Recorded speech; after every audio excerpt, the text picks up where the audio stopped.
everybody, and welcome to episode 196 of the I Rock Knits podcast. My name is Cori Eichelberger, and I am still on the road. So last week, you would notice that I was in Winona, Minnesota, and I'm still here. No, I'm not actually still here. I've gone home, and I interviewed Gabby of Yarnology, and today we are with Crystal of Factory Girl Designs, and I came down and doing 2 interviews in one day. So thanks for being here, and thanks for saying yes. Inviting me. I had never met Crystal, although I started following her online, and I'm like, who's this lady in southern Minnesota that I don't know? And she's been designing and dyeing yarn and been in the business for about the same amount of time as I have. And so we went back and forth a little bit and picked a time that I could come down. It was pouring rain when I got down here this morning and foggy, but we are in southeast Minnesota. If you did not watch the last podcast, we're right along the Mississippi River. Across the Mississippi is Wisconsin, and just south a little bit is Iowa. So we're right down here in the heart of the driftless region. Yeah, which I hadn't heard probably until maybe 10 years ago. I didn't even know that was the thing, but it is a gorgeous area of the U.S. The bluffs are beautiful. There are always eagles, and that fascinates me because they're, eagles aren't everywhere, but they are here. So we're going to just have a little chat today with Crystal and talk about her journey to knitting. So how did you learn how to knit? Well, I learned how to knit through Gabby and Kelly at Yarnology. They said make sure you ask her how she learned how to knit. Yes. And when was that? That was when their shop opened. So 2010, 2011 is when it. Okay. Yeah, it was 1 year after their shop had opened. I had gone in there.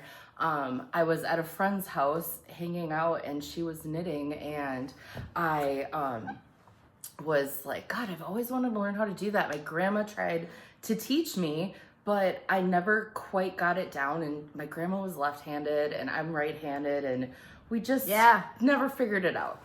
And I was probably too young, just wasn't quite totally into it just yet. Yeah. You have to be a good sitter. Yeah. And some kids are, and some kids aren't. And I love to sit and talk with her, but I wanted to know right away. No, I can't. I needed to get it instantly. Yeah. And I wasn't. So I just was moving on. Let's just chit chat. Grandma, let's play cards. Let's do something else. Yeah. So, but my grandma was the first one to introduce me to fiber and the fiber world. But when I found out that Yarnology had opened, my friend suggested that I go down there. And so I did that and took a knitting class, and the rest is history. After that knitting class, I was obsessed. I shouldn't say all do, but I do. I go all into something that I get into, whether it's knitting, spinning, crocheting, whatever. And bought all the things, bought all the pretty yarns, bought all the needles, bought all the bags, all of it. So I love that when I see that light bulb go off in a new knitter, right? And sometimes I don't. Sometimes they're not for me. I made the hat, but I probably, And then there are some who, I've been to the yarn store and I just bought this black yarn. I'm like, black? You bought black? You just learned, right? Or whatever, or I bought a blanket kit, and you're like, ooh, that's a big project. Right? That's a big project. So, but that means that they're hooked, usually, right? That they're going all in, and they're gonna really, and that was true for you. Yeah. Oh yeah, it was. And the timing was perfect too. During that period of my life, I was traveling all the time. So I was a national sales manager at that time. So I was on the road 200 days a year, and there's only so many books you can read, so many movies you can watch. I needed something else to do, and I found out too that I really needed something to help keep me calm and less anxious when I was traveling and things weren't going right. Or work was stressful, and that was it. So it was all in. And the other thing was I would travel to China quite a bit for work too, and I can't sleep on planes, and so knitting was a godsend because it gave me something to do during that 20 hours that you're traveling. So it was wonderful. But yes, many thanks. I owe all of this to Gabby and Kelly and Yarnology. They're the They're the ones So that are you made it originally happen. from Minnesota? I'm originally from here in Winona. Oh, okay. I grew born and raised here.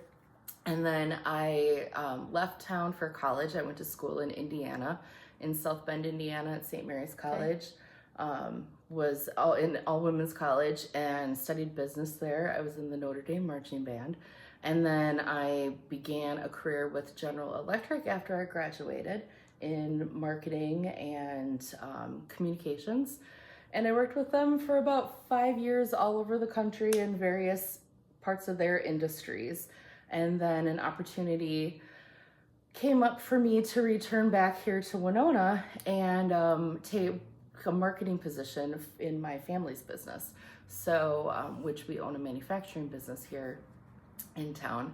And this April we'll be celebrating 41 years. Wow. So, yeah, it's been. And do you want to say what you manufacture? Yeah, we manufacture. We've manufactured lots of things over the years. Okay. So when I returned back to the business, my main focus was consumer products, which were bird feeders and garden products. Okay. So like shepherd hooks and tomato cages and bird feeders. I know more about birds and bird feeders and bird seed than I ever thought I would, especially as like a 20 and 30-year-old. Yeah, right. Not a hobby I was into No. and never will be. But if you ever have questions, I can But you answer know what? them. As we've gotten older, my husband and I are more in that, where we'll be like, wow, there's a blue jay on the deck. And I'm like, we sound like our parents, right? Those are hobbies that are, well, sometimes for new homeowners, so that yes, young families sometimes get into it. Oh, for sure. And then, but yeah, it always, then you get busy and then it comes back as you near those retirement ages or a little bit older. Yeah.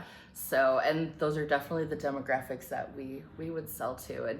And we got into it in our business because when we were younger, in the 90s, my dad had gone and bought a bird feeder and he had bought a shepherd hook and two things happened. One, we came home, we hung it up, we put a plant on a shepherd hook and we put a bird feeder on the shepherd hook. Well, the shepherd hook fell over. So he's like, well, that's crap. We can make this better. Here, we'll make them made in the USA. We'll make them nice and strong and sturdy. And that launched a whole category of business for us. But then the bird feeder, the problem that we had with that was we bought a bird feeder that had tiny holes, but then we bought large sunflowers. Well, it was a finch feeder, but we didn't know. He didn't know that. Nobody at the store told him that.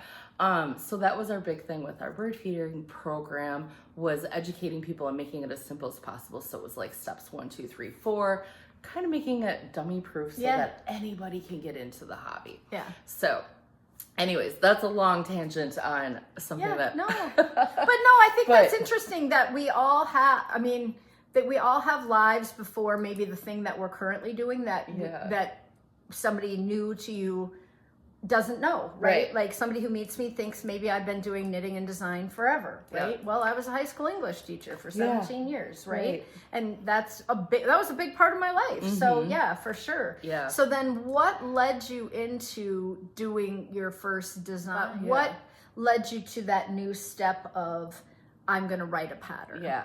Well, there's kind of three things to that. I was at a retreat a few weeks ago and this came up and made me think about, before it was just two things and I was like, oh wait, there's actually a third thing. The first thing that I ever designed was for my sister for her wedding.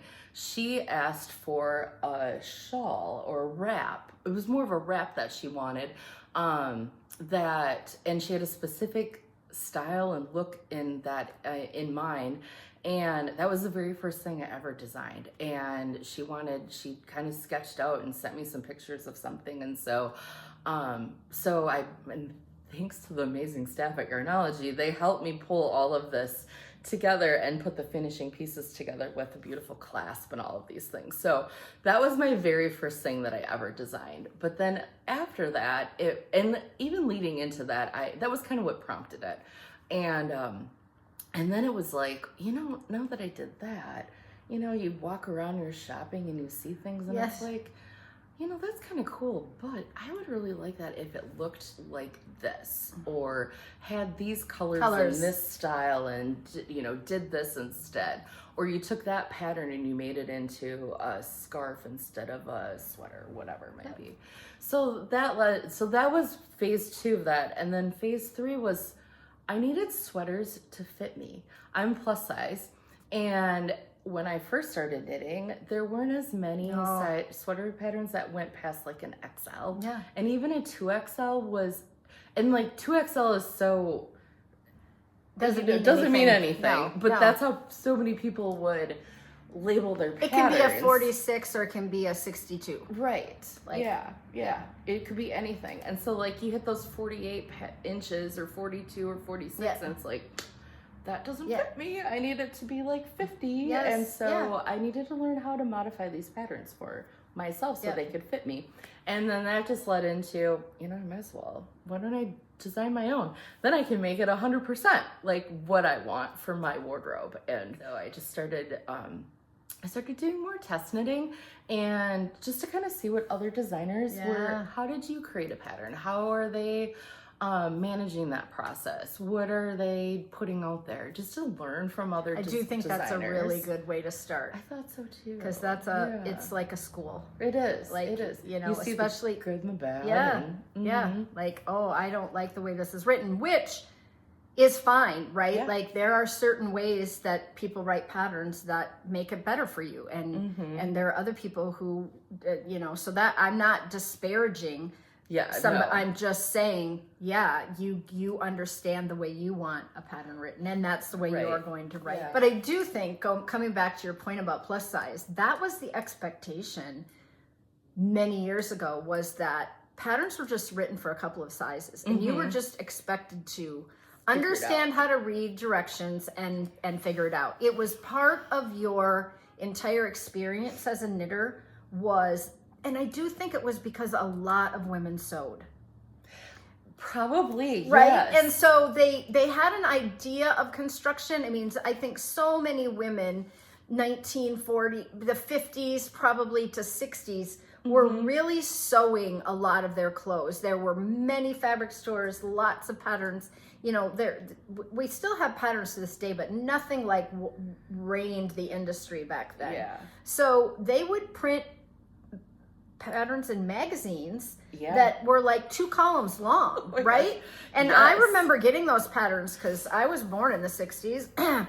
And I remember thinking, this has very few directions, right? You were just expected to be able to size up or size down. And that is not true anymore. Like that is where we've really swung the other way, where we want all of our patterns sized for all the options. Which I agree with, but I do think it makes it difficult. That becomes an issue with this size inclusive discussion we're having now, because not all designers have a skill set around designing and upsizing, right? We didn't all go to finishing design school, or most of us haven't, right? You know, so. But those are things you learn because then you hear about it. Right. Right? And you're like, hey, this didn't work for me. Yeah. And it's just not math. It's not like you can say, okay, I'm going to take every size and add 2 inches to it across the board. Well, then you're going to have something that's like this wide, and like your sleeves are going to hang way down here. Your neck is not. Yeah. Our necks are all the same once you reach a certain size. And your shoulders are pretty much about the same size after a certain point in time. So there's all different things. I agree. So, but that, I think that's really important discussion to have about how you wanted to make sizes that would fit you and other people. Others. Yeah, for sure. Yeah. And it goes both ways. Like you have the larger end of the spectrum, and then you also have the smaller end of the spectrum. Like all of our bodies are different shapes and sizes. And like talking with friends of mine too, like who've gone through different life changes as well, or might have had like a mastectomy, or you lost different weight aspects of you. Like everything changes. And so to understand that and to be able to include in a pattern like some recommendations and some suggestions to help guide you through editing or critiquing or changing my patterns to make it fit you better. That's something that's really important to me, and I try to do more and more of that with each one that I release. So Crystal has designed 152 patterns, and when I got here, she was like, I have? I didn't realize that. That's just a number you can find on Ravelry, and I went out. But just as reference, so that as we move forward here, she's got 16 pairs of socks, 25 cowls, 11 garments, 18 shawls, 11 hats, 9 free patterns. That was in your a free bundle that I saw on there, and 13 one skein items. So a broad variety of things that you have designed. Very. What's your favorite? What do you really like to design? Cowls. Yeah. I love cowls. It's that accessory, and I know there are people who don't care for them, which is fine. But they should. They should love them. You should all love them, and you should knit a lot of them. I know. They're quicker. They're fast, but they're so easy to like throw on, take off, throw in a bag, have with you everywhere, and you don't have to style them. Like a shawl, I do love a shawl, but you gotta style that darn thing. Yeah. It doesn't always work with what you're wearing or with your jacket, and so I do love a shawl, but I struggle with styling them, and so you will find that shawls that I do design now are very specific in their shapes so that they are easy to style and they don't have to be like, I don't do very many triangular shaped shawls. I can't do it. And with being a little bit bigger person, and I don't like a lot around my neck, and the way how I like to wear them, I have to be careful what I put around here. The giant shawls are about impossible to wear. Fun to knit, right? I love knitting them. Yeah. But everything seems to sit up here then, like on top of your bust, right? Yeah. That's how I always and I'm big busted. And so I then like to wrap up in that in the winter, but just to wear it into a place then, it feels like too much. So then I was always taking it off. So I do understand that. Right. I definitely understand that. And I'm getting to the point of time too. I'm at that era where I get the hot flashes all the time. So Been it's there. like on and off, on and off. No, absolutely. How come they don't make an air-conditioned underwear? Oh my God, that would be great. I know. And a bra too. Okay, so 3 things that kind of got you into design. So you designed for your sister, you made that first thing, and then you really wanted to do size inclusive, and then just being able to like make like the cowls or the scarves or the a shawl, like something I would see. I just wanted to create my own style. I've always been into like fashion and home decor. I love those things. And so to be able to take my own like passions and visions and to create them into a pattern and have my own style out there, I just thought it would be fun to do. Yeah, so that's cool. What y'all get. Yeah, definitely. Definitely cool.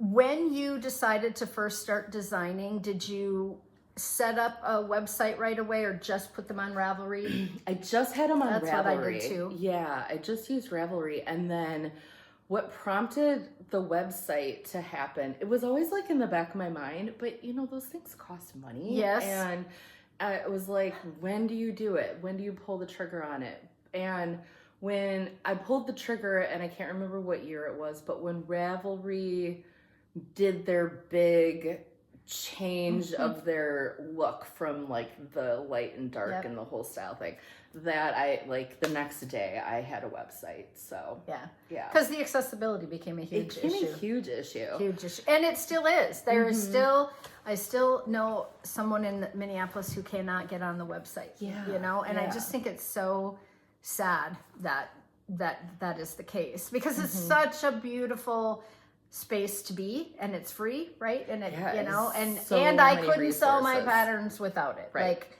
that is where the money is. Everything pretty much goes through Ravelry, and they make it pretty easy to go through Ravelry. They do. Right? They do. They take your fees. They take your VAT. I know the VAT's huge, which is great. Like I don't want to have to deal with that, right? And and that's the European tax, right? That you have to calculate on your sales, that you have to do separately, and when you're first starting out, you're overwhelmed enough. I to this day I still don't want to figure out how to do all that stuff.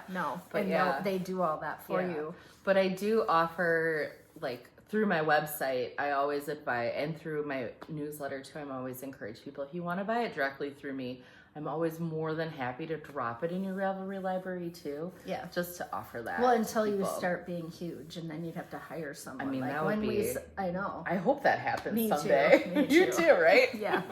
We'll let you know if we can't make keep it up with the sales that are coming in via email. Like, I still look at most of them because they don't come in. You know, I don't get hundreds a day, and so I still like to look at them and go, "Thank you." To this day, it still makes me so happy anytime I get an order or I see like somebody buys a pattern, and especially when it's not like you're not having a sale or you didn't just release something new. It's like something old that somebody found, and it's like, absolutely. And I'm like, "Thank you so much for that $6.55." Like, I'm really appreciate that. No, I sold a couple last week, and I was like, what is going on? Like, why is that pattern selling? And I think people just found it, right? And they buy it, but it's been a couple of years, and the shelf life for a knitting pattern is so short. Not that you can't sell it forever, you can, but your biggest number of sales are going to happen in the release time period and kind of upfront, or if you have a knit along, or you know, the first like 30 days of something being out there, because it's front and center more on Ravelry. But I know it's always interesting, and sometimes all of a sudden I'll see things popping through, and I'm like, wonder who promoted this. Like, did someone show this on? Thank did you, someone whoever wear this you were, on their podcast or in at a festival or whatever, and then people got stopped? Yeah, for sure. I think that's very true. I know. Yeah, it's always would be fun to find out where it's coming from, but you don't always. So you're also a spinner.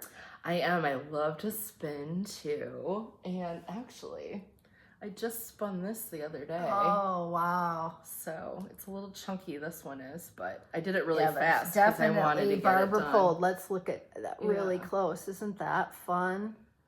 So that was from the fiber from my Riverlight box. Oh, yeah, I have that written down. That's, well, let's talk. Yeah, she's so also dyeing yarn and fiber. Mm-hmm. And then this was the yarn from the Riverlight box. So I have had maker's boxes for the last 3 years, and this year the theme is Wander and Make. Yep. And it's a like rituals box for the year, something to like just kind of encourage everybody to slow down, and prompts you with some different prompts to use throughout the month while you're making, or throughout the quarter. And they're quarterly boxes. They don't ship every single month. It's just something every quarter. But this year I'm the one who's dyeing the yarn in them, which is different than going out and using or collaborating with other indie dyers. So that's been a lot of fun. But the first quarter shipped in February, and that was Riverlight, and that's where these fun blues and copper kind of colors all came from. And then the next one will be shipping in May, and that one is called Meadow Wind. And so it's a little bit more fun and playful, and thinking ahead towards like summertime. And I'm really excited about So as part of your boxes, do people sign up for the year? Or you can sign up for the year, or you can sign up for each quarter, and you can choose whether you want fingering weight, DK weight, or if you want spinning fiber. And you can choose the extras, or you can choose not to get the extras too. So, and if they get the fiber, is it a certain kind each time? Yes, it's always the same. Each box is all throughout the year. It's all the same for what the bases are. So the fiber that I use is 100% non-superwash Shaniko, US Shaniko wool. Yep. Which I'm really loving. It's something really new special. And hot off the press. I designed something maybe 2 years ago, and it's really popular. Very American made, American grown, spun, American rose, raised, all the things. So can be a little more expensive, but very worth it, I think. I think so. Yeah, for sure. Yeah. So I'm really enjoying it. So that's the fiber. And then the yarn is, I have a non-superwash yarn. That's Cordell is the option for that. Nice. And then the sock sets, there's a DK sock set and a fingering sock set. And those are both what I call my blueprint fingering, my blueprint base. And that's 80% superwash merino, 10% cashmere, and 10% nylon. So it's really soft and has really nice stitch definition. And then just really, I love the softness and the plumpness to it. Yeah. Is my favorite. So yeah.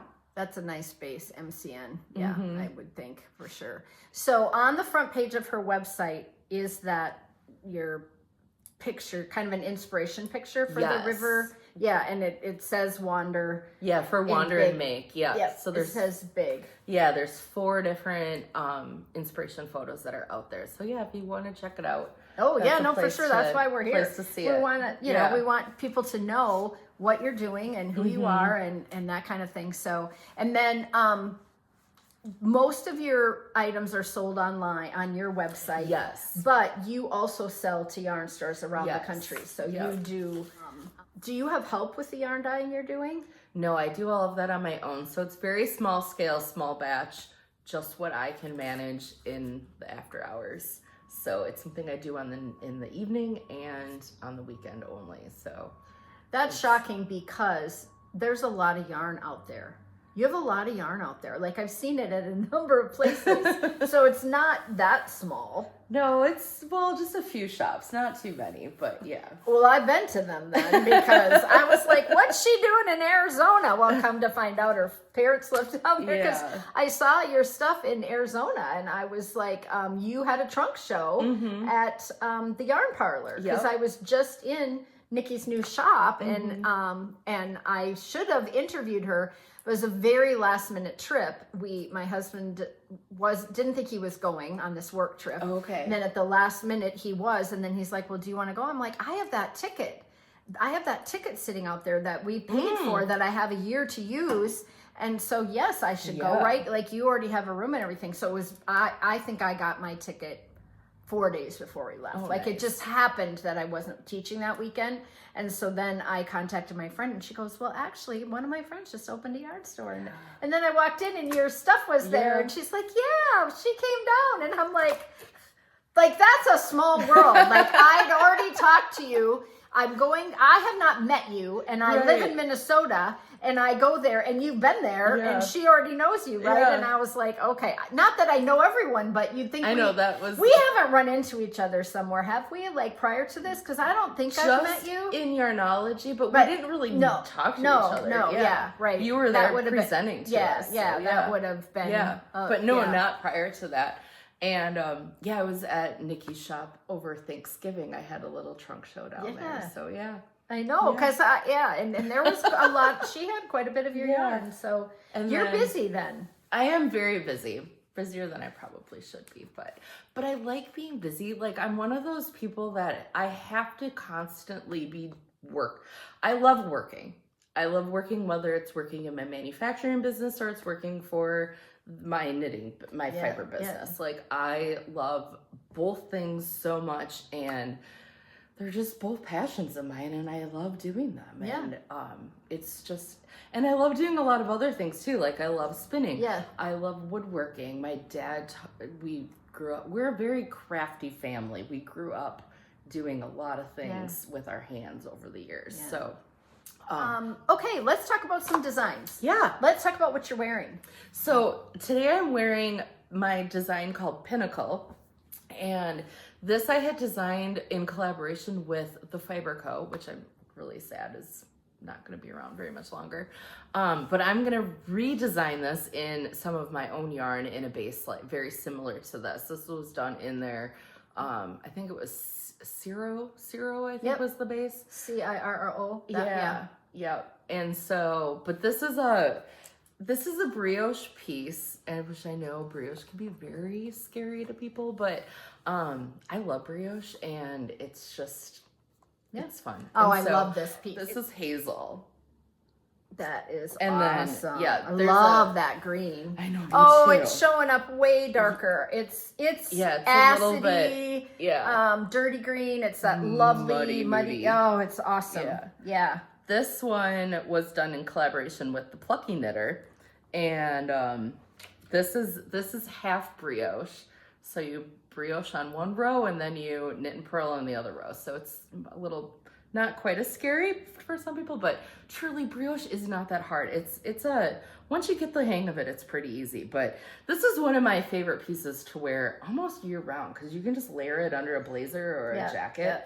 But it's so comfy and it's so flattering on people. Like you were saying, that picture with the three of us. Yeah, it's on your website. Yes. Yeah, there's 3 of us, all different heights, all different body sizes, and we are all wearing literally the same size top, but it all fits us differently. Yeah. And it's just really pretty on everybody. So yeah, for sure. But yeah, this is one of my favorite summer pieces. And is this just a cowl neck? Yeah, kind it's of just like a stand-up kind of cowl neck. So. But it's still knit top down, or did you cast on and then? Nope. Started with the neck. Okay.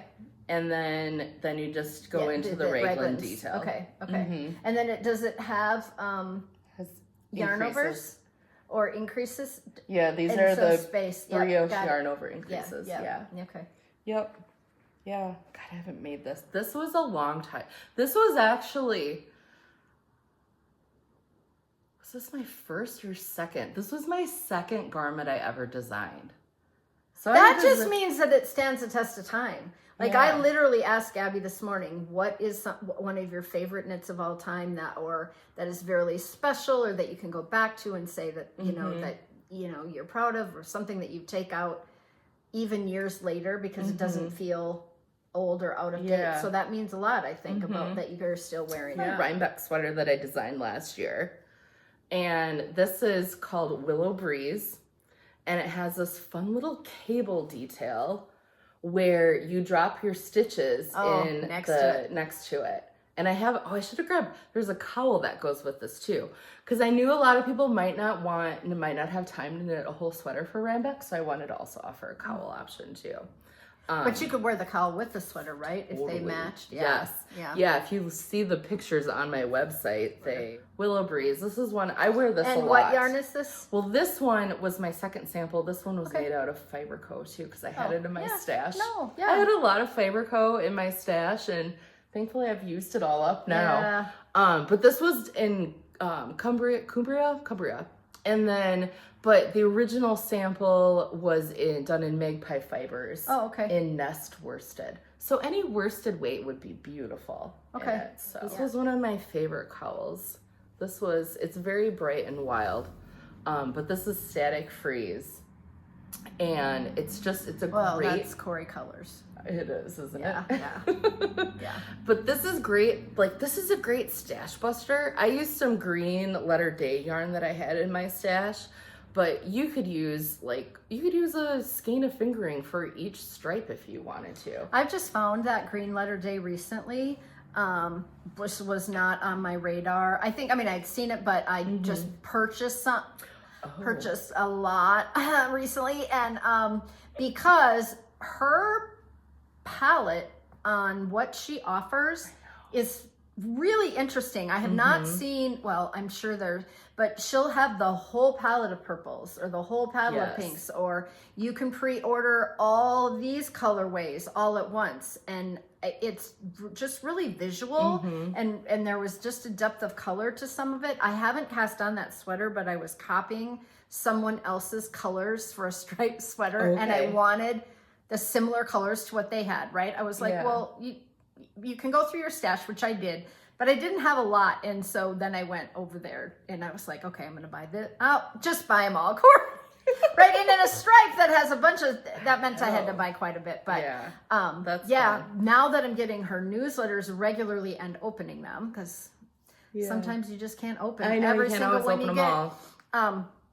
Those front page pictures when she's going to do a pre-order, that she just really does a nice job of giving you an offering, or to have you say, that's not my palette, right? And next month, wow, that is really my palette. So she does offer. I don't know her. Do you know her? I don't know her. We've chatted a little bit over messaging over the years, because I've asked her different things, like when I was launching this and doing a couple other different things. But I would love to meet her. I don't know if she ever goes to any shows or anything like that, but I love her bases too. Like, it's just really soft as well, her DK base. And But yeah, her color of the month is great. And then when she puts together like these beautiful crochet palettes for her blankets and that. The kits. Oh my god, the kits are amazing. I love a kit. Yes. I just love a kit. I'll buy a kit even if I don't want to make it. Like sometimes I just I want all that. I want it. Like, and I want it in my stash to like look at. for sure. For sure. It's so pretty. But yeah.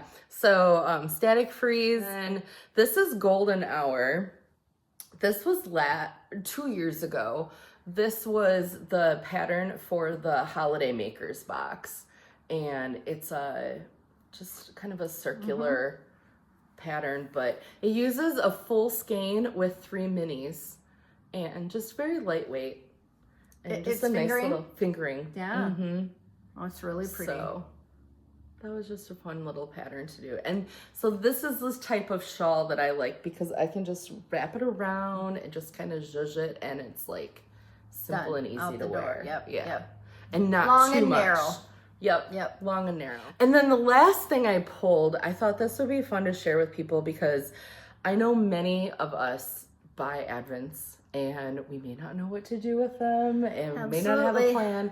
And this last holiday season, when I was opening one of the Advents that I had purchased, I did kind of a make along, design along through it. And so I put out a free pattern and it's called the Let's Shawl Together. And so I just wanted to show this too as a potential option. There's all kinds of stripes in here, and each section is broken up by a garter and then kind of a fun, more delicate, unique stitch pattern in between.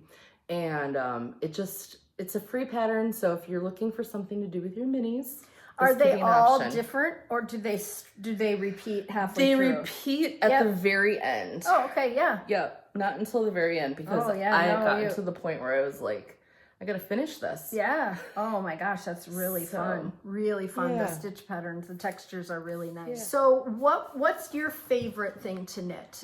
Like if you have to choose something to cast on, I know you like to design cowls, but are you a sweater knitter? Like is that what you kind of like to have for yourself? Yep. Yeah, me too. Yeah. I wish I had more time to knit a sweater now and then. I always do have either a sock or a cowl on my needles, because I like that. I need something sometimes small and portable that it doesn't take too much space depending on what I'm going to. I take knitting with me everywhere.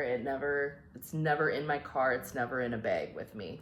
But yes, and then I always have a sweater too. I actually have two sweaters sitting over here that are from other designers, and every once in a while I'll pick them up and like knit on them for like an hour. So funny, your nest looks like my nest because I have those buckets too. Do you? Yes. And then sometimes it'll get to be too much. My husband's like, okay, like you're doing this spread. You've got how many can you be working on? So then I'll pick them up and I'll put them in the back closet, and then they migrate back out. Because sometimes when I sit down at night, I don't want to go into the other room to get some. I just want to look and go, which one tonight, right? Like, which one do I want to work on? And you don't want to have just one, because what if you're not feeling that one? Oh, for sure. You want to have like options. Well, yeah, and I think that drives some people crazy that have too many projects on the needles. And I love having all the things on the needles. I've never cleared all my needles ever in the 35, 40 years I've been knitting. Yeah. I've never been at zero. Like it just will never happen. Same. In February I do an event called Finish Fest. I fail at it every month. I cast on more than I finish, but it's so much fun. The people that I meet throughout that and through our Zooms, and then the activities and the checklists and the tools that I provide for all of us to use. It is so fun to see what people finish, what they frog. So how do you run it? Where do you run it? We run it through, do a sign up, and then we do through my new email. And so there's 2 emails you get each week with prompts on things to do or some tools that you receive. And then we, this year we played bingo, and it was Finish Fest bingo. And then we also have Zooms. So then we can share what we're working on, or share what we finished, or ask people like, what would you do with this? Or should I frog this? Or, it was good times. Yeah. So, and are you running that just yourself? I run it with with an assistant that I have that works with me too. Oh, okay. So she helps me with that. Okay, because that's a lot to have going on if you had a box coming out that month. Yes. Right. Oh, yeah. Well, you got to plan those boxes way in advance too. Yeah, that's true. That's true, but it is all still a lot. I think, like I said, I'm like constantly. But I think we're a lot alike in that we're juggling balls. So I just feel like both of us, and I think that's true. Most knitwear designers are not making their money designing knitwear, just designing knitwear. Yeah. Like it's an $8 pattern, just you have to sell a ton of them. Thousands. And also the yarn, right? The markups on the yarn. Yeah. You got to sell a lot of that too. I had this conversation earlier, no, I guess it was last year on a panel for Vogue Knitting, and it's like I would love it if I know it costs more, but especially like our garment patterns, when they have so many sizes, they really should be more truer in price to a sewing pattern. It's a lifetime pattern that you get. Yep. And it's graded for, 10 12 to 12 sizes. Yep. Yeah. Same as a sewing pattern. Yep. So I agree. It should be about the same. It should be the same price. It just means that you value that person's, time and effort and energy. So what's your vision for moving forward with design and yarn dyeing? Do you have a plan to someday open a yarn store? Do you want to go into teaching? Do you want to do more with spinning or, more with fiber? What do you see in the next year? Like, I'm not talking, tell me your 10-year plan. I'm just like, what do you have on the horizon? What would I do next? Oh, yeah. I don't know. That's a great question. I mean, I think right now with what I'm doing, I'm really happy. Yeah. Just keep designing.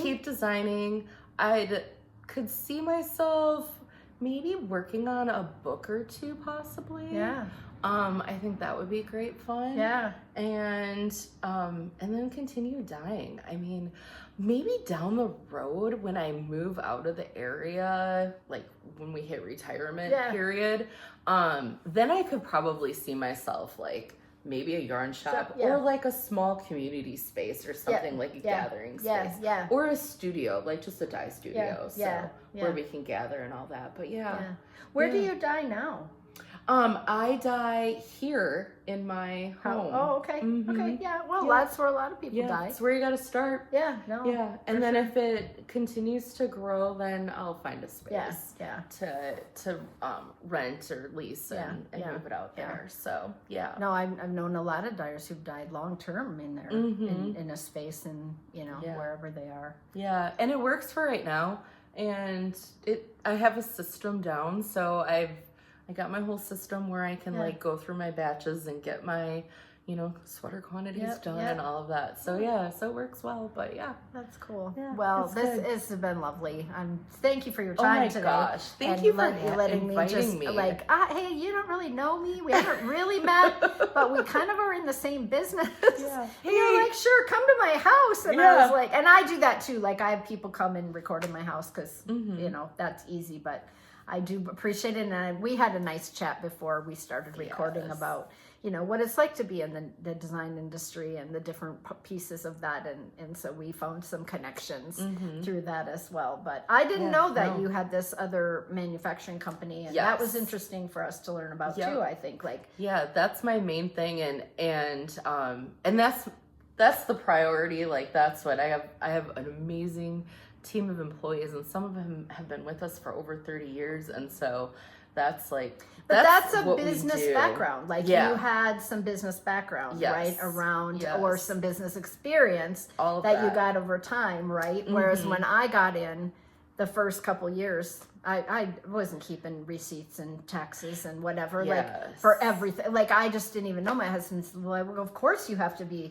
And I was like, I was a teacher. They get, right. I got one slip and that was it. Now, so I do think that having that business background probably helped. It has been a huge help in us. Like it gives me a step up because I have seen things from all the other sides. Like I know how to produce new products. I know what it takes to go to China and find a factory to make something for you. I know you know how to cost things out and how to do purchasing and wholesaling and all those. I've done those things for 25 years. Yeah. So I'm very fortunate that way. I know there's a few other people in the industry who have those similar backgrounds too. And so we're fortunate that way. And, you know, if we can ever help other people too, I'm always open to that too, and talking to people. And if you're thinking about something and just not sure, I mean, my emails are always open. Yeah. Well, thanks you guys. We'll see you in 2 weeks. Thank you, everyone. Bye. Bye.